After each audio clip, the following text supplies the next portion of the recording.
So we're moving on down the line in lamination, and we're standing next to a 31 hull. Keith, can you tell me what's happening here? So this hull is about halfway built. It takes 4 days to build any hull.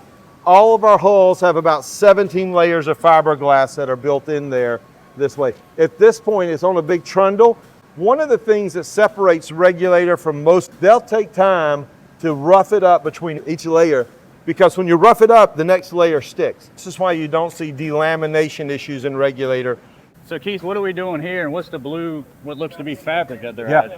That's called Trevera, is the name of the product there. It's one of the early stages after we get our skin coat and the first coat of fiberglass on. This goes on all of our boats where you see gel coat. See here, they put it down the side versus the bottom. This boat evidently has a white bottom and has colored sides. This will stop blistering and other problems in your gel for the life of the boat. This is the layer that comes there. They also put a barrier layer before that, so there's a barrier layer that most people do. We'll take the extra step and put Trevera because we want that gel coat to look perfect 10 years down the line for that customer to do. So we talked about your kits earlier. Can I ask you a question about, what is this? So, core kit, this is a neat thing called scrim cut. So these pieces are going the side of the boat, but notice how they bend. They're all cut, they scrim that way. So not only they bend this way, watch, they also bend this way. So you can bend them both ways, so they curve to the hull there. Now, our bottom of our boat is 100% fiberglass. The sides are cored all the way there. And we do that for strength at the bottom and to save weight as we go. We're driving the center of the gravity down. Tell me about this. Yeah, so this is a gun. It's a chopper gun. You see the fiberglass coming down. So the fiberglass comes down and the hoses are resin. And at the end of that gun, there's like 2 little pair of scissors. It's going to cut the fiberglass as it shots, all right? Now then, let me tell you, because this brings up an interesting discussion about the way you build fiberglass. Because some people say, oh, chopper gun's old school, don't use chopper gun, etc. Right? There's 3 primary ways to build fiberglass. Number 1 is a 2-sided mold. We call it resin transfer molding. We saw it in our lids.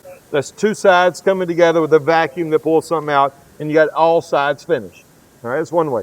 Second way is all your hand laying. There's a variety of it. Cold molding, hand laying, chopper gun, called a variety of things. It's in an open mold, just normal atmosphere, no vacuum or whatever, and you put it in a variety of ways. And the third way to build fiberglass is your vacuum bagging and your infusion and stuff, all right?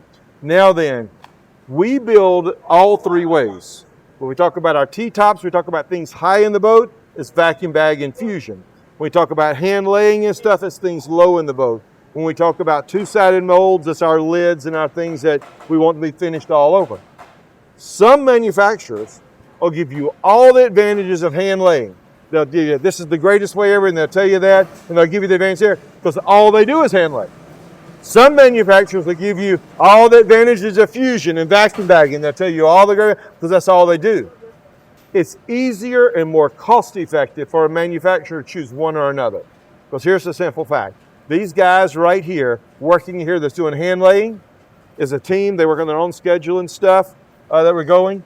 And so they can't go down and work in a different area because it's different training and stuff to happen. So we really have 3 teams, 3 sets of training that has to go on.